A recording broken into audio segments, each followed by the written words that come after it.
Hi, my name is Nathan Ohm, and for my final project, I'm looking at the book Madame Bovary and how it is adapted to film with its realist elements by the 2014 adaptation by Sophie Barthes. So to introduce the text, the book was originally published in 1857 by Gustave Flaubert, and it is a realist novel. So it depicts real life, showing mostly the middle class and focusing on how they will try to improve their social class. And there's a lot of themes about consumerism and this desire to gain material wealth. While writing this, Flaubert did extensive research to create a realistic depiction of small town life in France. Like, he researched just like what a doctor would do, what the housewife would do, and he really wanted to make sure this what he was creating was something that would reflect real life. Now, the film adaptation debuted in 2014 at the BFI London Film Festival. It is a film in English, and it was marketed to English speakers, like an English audience. And it tries to appeal to the largest audience possible, but also keeps the themes of the book as much as it can.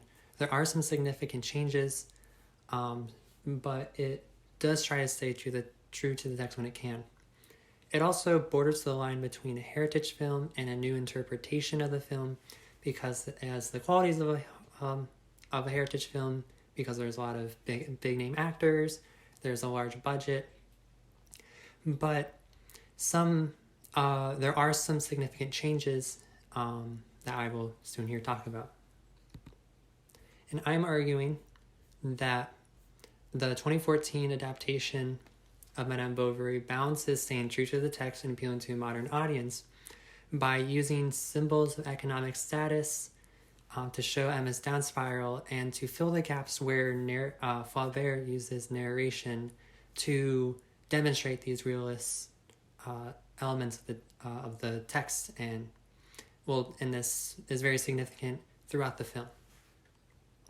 So some significant changes is the omission of some characters. Some of the more significant ones are Charles's mother and the child that Emma and Charles have at the beginning of the book.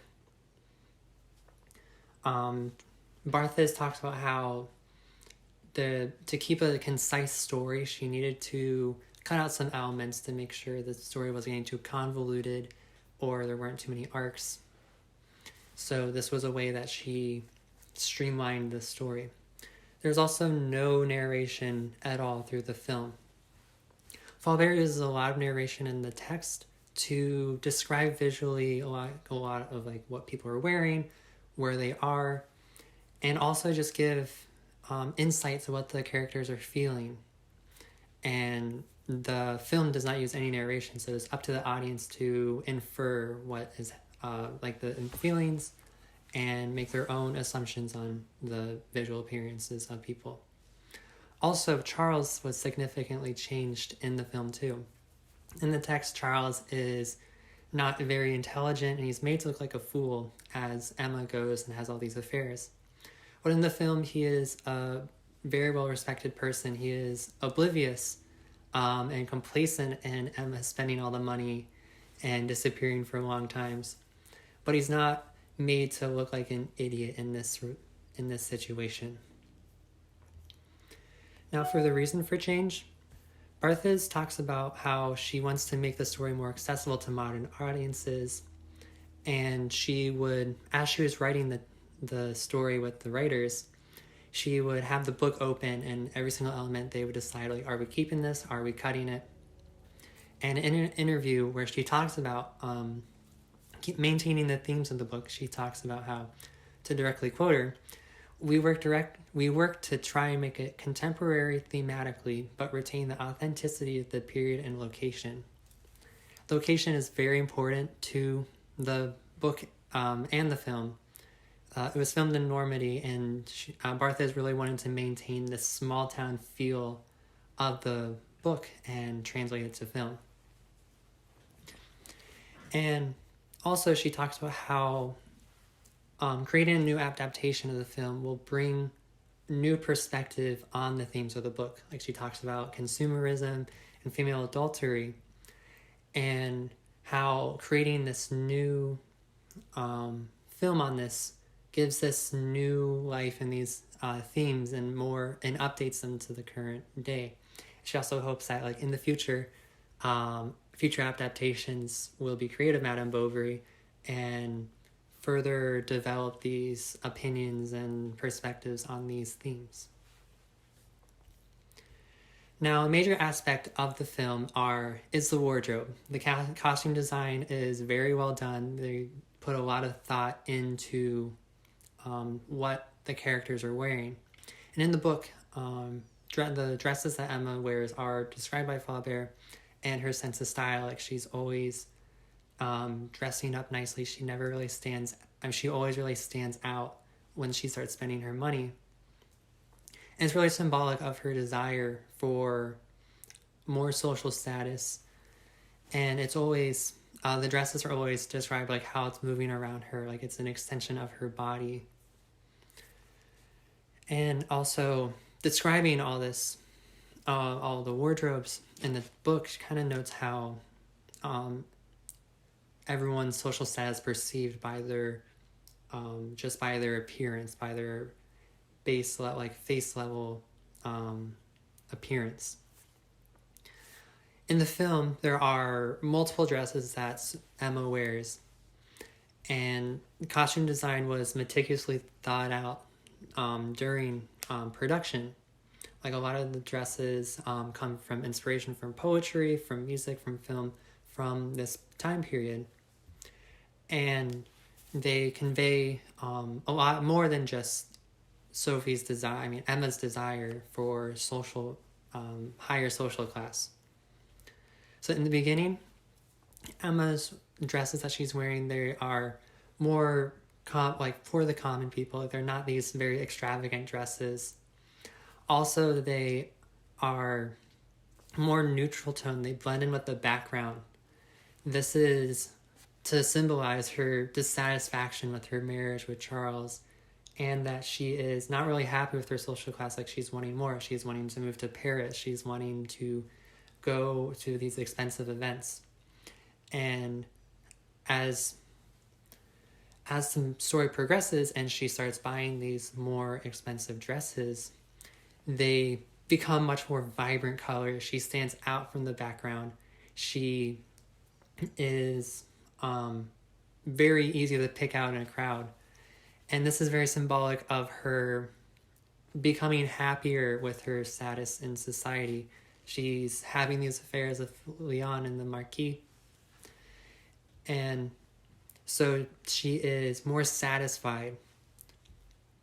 And then towards the end, when the debts come due, she still wears the expensive dresses, but they are in neutral tones and fading with the background.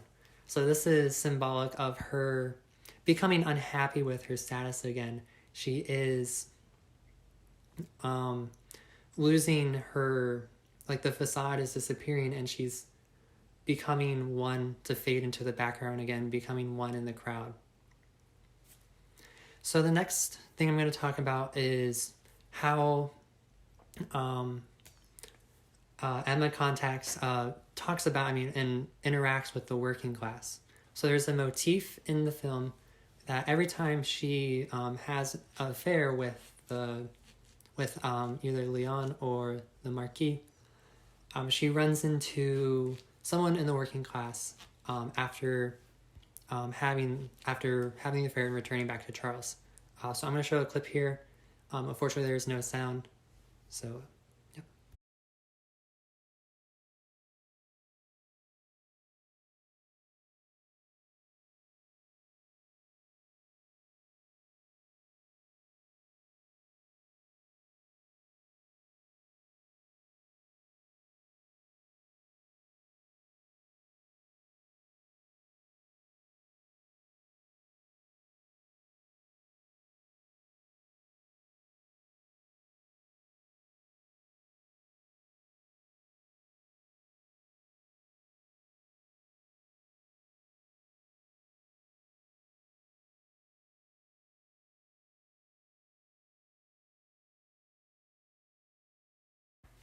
So in this scene, there are a few things going on.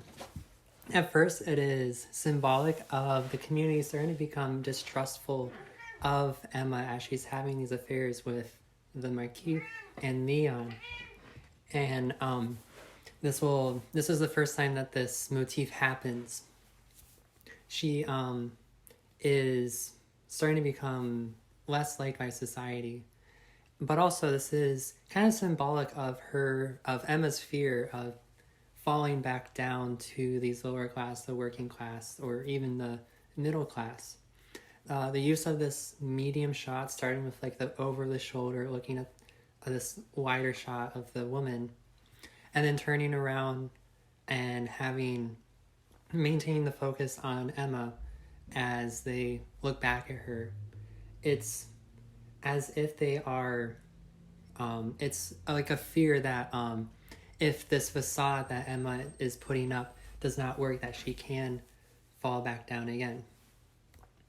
Now this motif happens again later in the film after Emma has an affair with Leon, and it happens when she is getting back from the opera, and after spending time with Leon in the city of the opera, and when she gets back, she meets the club-footed man, and he is carrying her luggage off the carriage and taking it back to her house.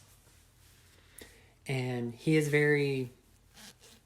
not want to talk to her. He has a lot of disdain for her and her husband, while Emma tries to be cordial with him.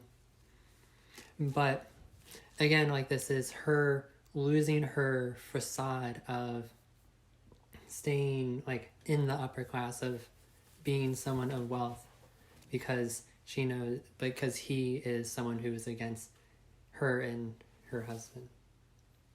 So to conclude, the film does maintain these realist elements of wanting social class and wanting to gain wealth and social status, but does not put them at the forefront of the story. Sophie Barthus really does try to maintain the authenticity of the original text and keep this small town life style of life that she's trying to avoid. But also, she's not trying to make a one-to-one recreation of the book. She wants to update the perspective on the idea of wanting wealth but not having it. And there's so much in the book that is difficult to maintain a concise story in film. So these cuts were needed to be made to help the film.